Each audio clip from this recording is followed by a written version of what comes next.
Assalamualaikum warahmatullahi wabarakatuh. Perkenalkan, nama saya Saskia Rabiatul Awaliyah dari Prodi Ilmu Hubungan Internasional semester 6.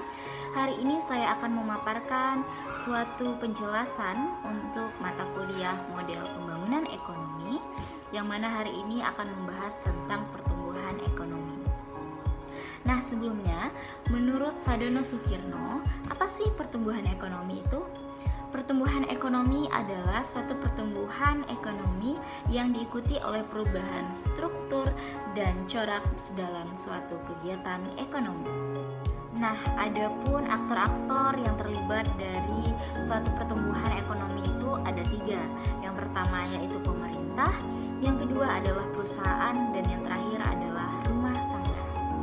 Nah, di dalam model pembangunan ekonomi ini terdapat beberapa materi, terdapat beberapa teori yang ada di dalamnya. Nah, yang pertama yaitu ada ideologi pembangunan. Sebelumnya, apa sih ideologi? Nah, ideologi adalah suatu pemikiran atau kepercayaan dari individu maupun suatu kelompok tentang bagaimana sistem mereka menjalankan sosial dan juga bagaimana mereka menerapkan prinsip-prinsip yang ada di dalam kehidupan mereka. Nah, adapun ideologi yang ada di dalam ideologi pembangunan ekonomi, yang pertama yaitu ada liberal klasik, di mana di dalamnya ada beberapa teori yang memumpuni suatu ideologi tersebut. Yang pertama yaitu ada teori lingkaran setan atau teori tak berujung, di mana seperti namanya yang kita ketahui bersama bahwasanya teori lingkaran setan itu merupakan suatu kemiskinan yang berputar-putar saja dan tidak ada jalan keluarnya. Selanjutnya, menurut Joseph Scumter, teori yang paling baik menurutnya adalah teori kapitalisme, di mana ia mengatakan bahwa sistem yang paling baik untuk membantu suatu keadaan ekonomi menjadi pesat dan juga menambahkan penghasilan dalam suatu negara merupakan sistem atau teori kapitalisme lah yang paling tepat. Selanjutnya yaitu teori materialisme sejarah yang dipaparkan oleh Karl Marx, yang mana ia mengatakan bahwasanya ketegangan dalam bidang ekonomi, khususnya hubungan produksi, berupa ketentangan kepentingan antar kelas pekerja dan pemilik modal merupakan penggerak evolusi sistem pembangunan ekonomi.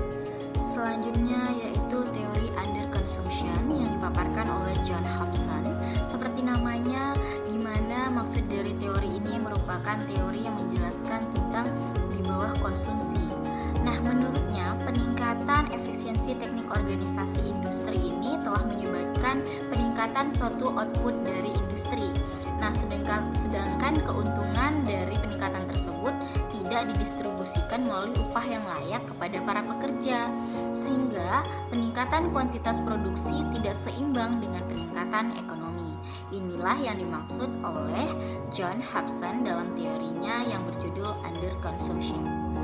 Selanjutnya ada teori model development state yang mana dipaparkan oleh Charles Johnson, yang mana ia menjelaskan bahwasanya pembangunan ekonomi yang dipimpin oleh negara atau intervensi dan keterlibatan pemerintah yang sangat besar dalam suatu pembangunan ekonomi.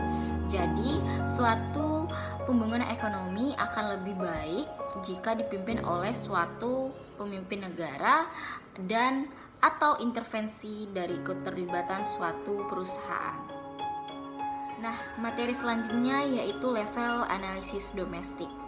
Nah, di dalam level analisis domestik ini juga ada beberapa teori yang mana seperti yang telah saya sampaikan sebelumnya.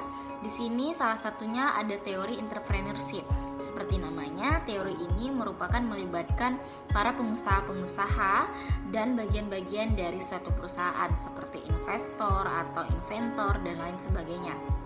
Nah, teori entrepreneurship itu dikembangkan oleh Joseph Scumter, yang mana ia mengatakan adalah pengusaha adalah orang yang berani mencoba dan melaksanakan ide-ide baru untuk melakukan suatu pertumbuhan ekonomi.